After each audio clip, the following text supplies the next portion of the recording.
By the end of this tutorial series, you'll be able to render out multiple pass images out of Blender and be able to combine all those passes back into a final composite. Now, this is a 3-part tutorial series. The first part is actually exclusively on Patreon for my patrons, so if you want to see where I actually created the Blender file, you can of course go over and support me on Patreon. Of course, part 1 is totally optional, and this tutorial series is really geared more towards applying these steps to your own projects, so I highly recommend that you do it with your own. So let's go ahead and get started.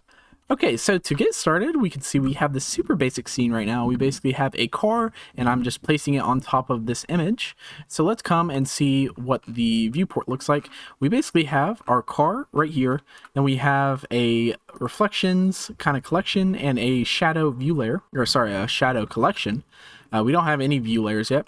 And then in the compositing tab, we're basically just combining this. I'll try to make it a little bit easier. Just gonna disable the translate and scale.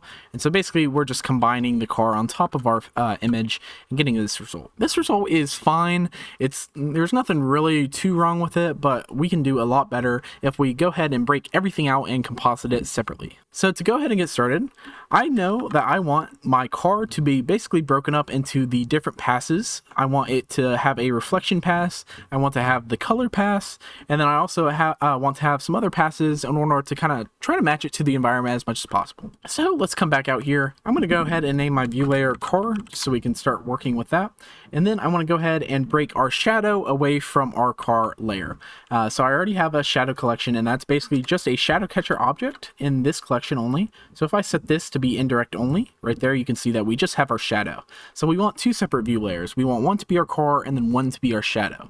So let's come up here. I'm going to hit new, add a new view layer. We're just going to name this shadow for now. And then in this collection, we want to turn our reflections off. Just because we don't really care about the reflections. It might actually get in the way of our shadow layer. And then the car, I'm just gonna turn that to be a indirect only pass. And how I got there is just coming up here and setting this, or you can also right click a collection and come to view layer and then set the indirect there. So now what we can do is we can switch between the different view layers. So I'm going to come up here back to our car, and what we need to do is actually go ahead and enable some passes for our scene. So for the sake of demonstration, I'm just going to go ahead and enable all these passes, so literally just everything, just so we can kind of view what all of them are doing. Let's go ahead and save our project and go ahead and render an image. Okay, so now that the render is finished, let's come back out here, go to compositing, and now we have this huge node, and again, that's just because we literally enabled every single pass you can have. Of course, we're not going to be using all of these, so let's just, with the Node Wrangler add-on, by the way, if you just come edit preferences, add-ons, then we want to go to Node Wrangler right there, just make sure that's checked, and with that, we can hold Shift, Control, and then click each like kind of socket there, and view individually what those are kind of doing. I'm just going to go ahead and delete these since we're not really going to be dealing with that for now. We're going to be compositing in the in Nuke, like I said before. So let's just view our different passes. Let's see. So here's our image pass. We have alpha, and then we're just going to go down the list and kind of deselect passes that we don't need. So I'm going to go to depth. You can see that depth is not giving us anything. It's giving us, you know, a little bit, but we're not going to be using that for this tutorial. Of course, you can affect you know, whatever passes you need, try to determine that for your own scene.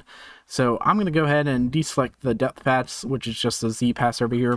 Next, we can go to mist. And if you want to do like some mist for your scene, there's not really much mist or like, you know, data I need for there. So I'm going to disable that. Position, normal, vector, and UV, all that stuff. You can get really advanced into kind of that stuff, and it does work in Nuke a little bit finicky here and there. So I'm just going to disable all those for now, since I'm not really going to be needing it. Same with the indexes. We don't need that now. I'm going to leave denoising data on since we might need to denoise some stuff.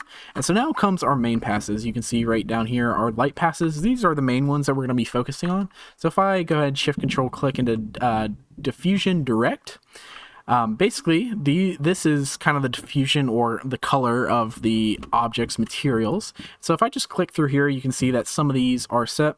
Now, a very important thing to know is that Blender actually composites all these together by itself and gives us this result.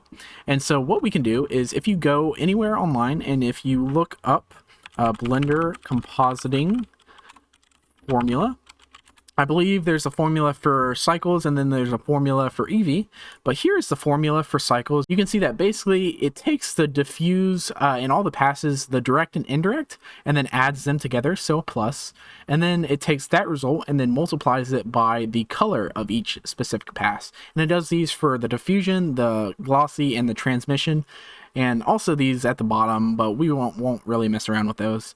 And after all that is combined, what we can do at the very end is add all those together and it'll give us our final image. So let me just showcase that what I'm seeing. Let's go ahead and add a mix node.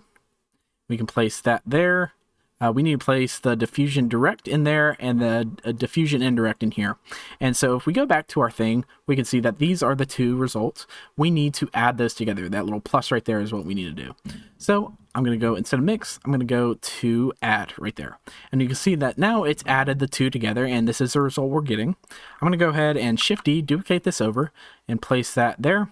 And now what we need to do is follow the formula again. We need to add these two together and then multiply by the color. So let's come back out, set this to multiply, and then plug the color into that. And so now we're getting the correct kind of workflow for the diffusion pass. So if I go ahead and I can minimize these just to save a little space. And so now we can just copy those over. We're going to do the same thing for the glossy pass. So indirect and direct, add, and then multiply that by the color. And here's the result we're getting. And then finally, we're just going to duplicate that over to the transmission. So direct, indirect, add, color, multiply. So here are our separate passes. You can kind of see that each pass gives us a different kind of aspect of the car. The first one is kind of all the color data that the car has. So like the front license plate, the color of the tires. This one is the most important pass because it's giving us all of our reflections, and apparently the color I use for this car is mostly in the reflections, so that's what we're going to be using. And then the transmission, of course, is just anything like glass. And so we'll notice that this one is super noisy, and so let's keep that in mind when we're deciding how to render out our files.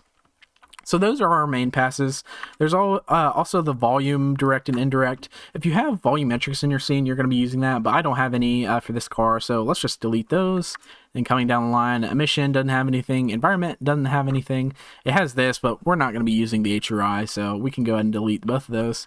Ambient occlusion is basically the kind of contact shadows of stuff. When something is close to another, they'll have like some contact shadows and ambient occlusion around there. So we actually want to keep that on. I always just like having that as kind of a backup in case I want to add more contact shadows.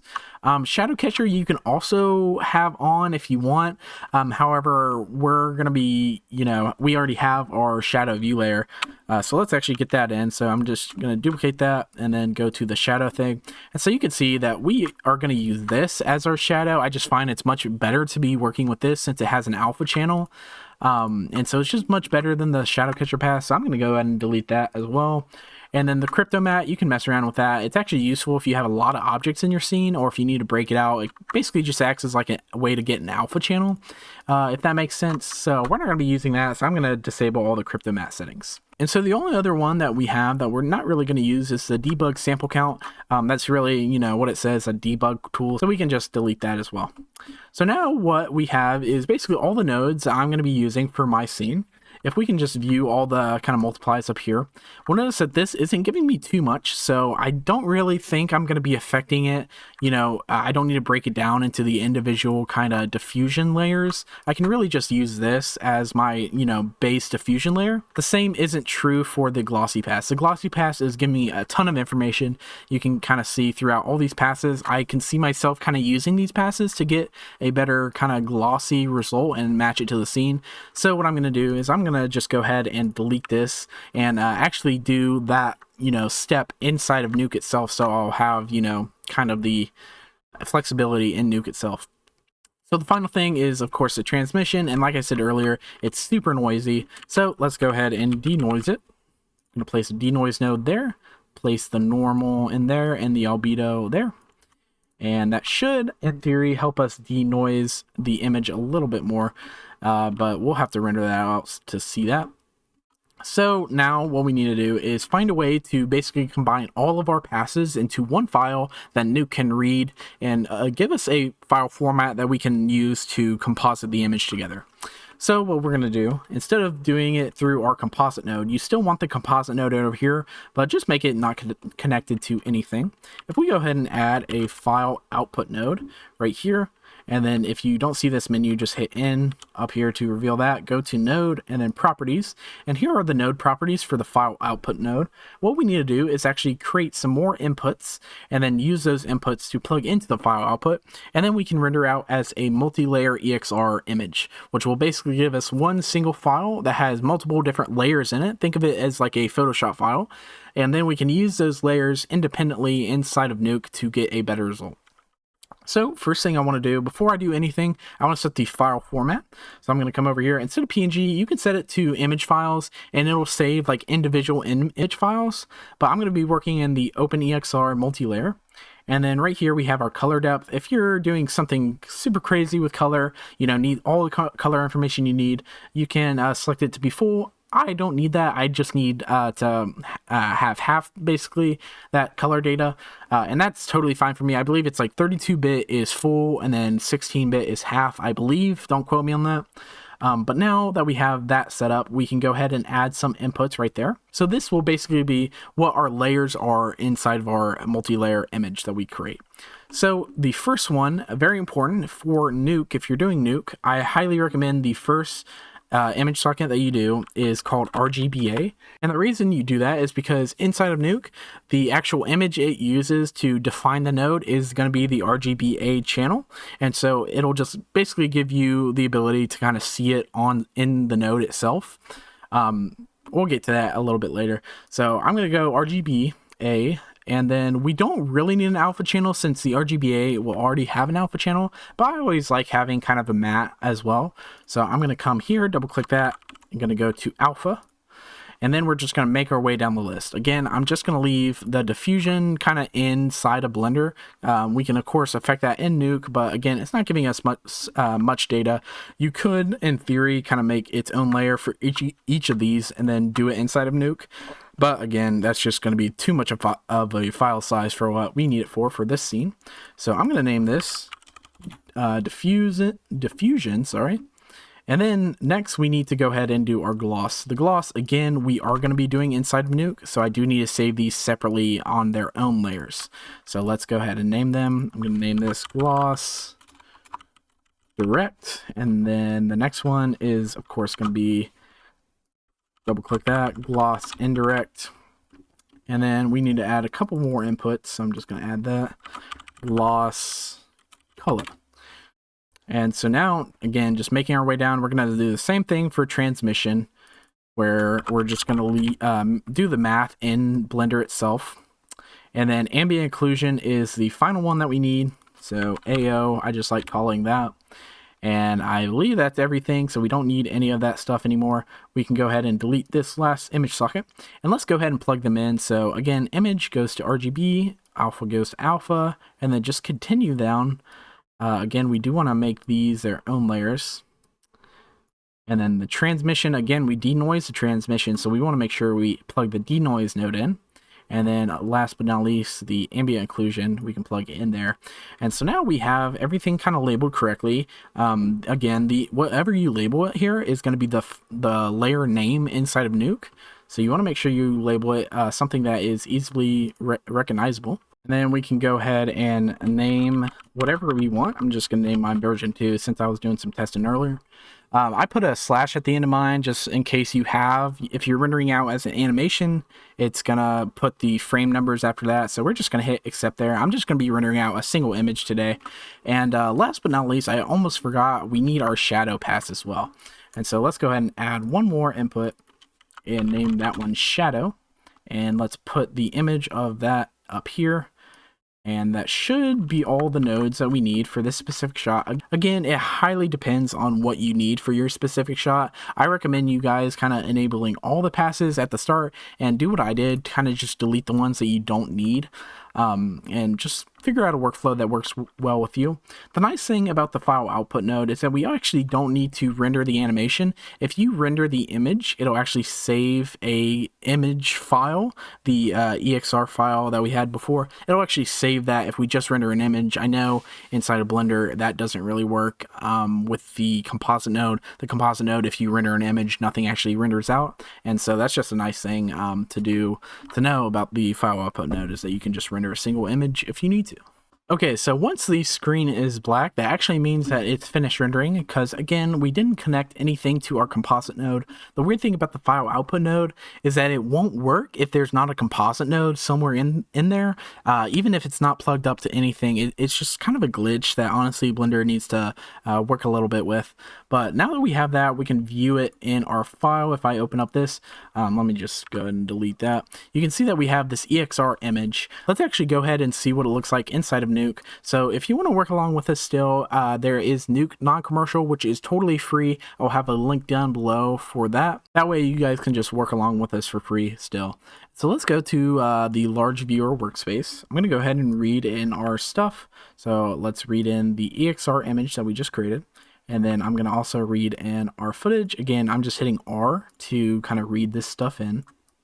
Let's go ahead and set our scene size. So I'm going to hit S, come down here and set the scene size to be this number, which is, if you see up here, if we view that by hitting 1, we can see that this is the image size. So I just set the size of our project to be the same size as that. And then now we can see we have this one layer, and like I said before, whatever we name the RGB layer is going to be what we view as our kind of base layer of the entire EXR. So if you want to see all the different layers, a good note to add, if you hit tab, we can go ahead and do a layer contact sheet and place that there, plug that in, and if we view that now and show the layer names, you can see that we have all the different layers that we rendered out of Blender. We have the RGBA, alpha, ambient occlusion, direct, the diffusion, and then all of our glossy passes, our shadow, and then finally our transmission. And so with all that, we now have a very easy kind of way to mess around with the individual aspects of our shot and composite that together to be very realistic. Okay, so that's where I'm going to leave off for the first video in the series. I just wanted to kind of showcase how to transfer everything from Blender and get a very workable file to use in compositing. Again, for the next tutorial, if you want to work in After Effects, if you want to work in DaVinci, or if you want to work in Nuke, whatever you want to use, it'll be kind of the same workflow. I'm just going to be doing it inside of Nuke. Anyways, I hope to see you guys in the second part where we actually go ahead and composite the final image.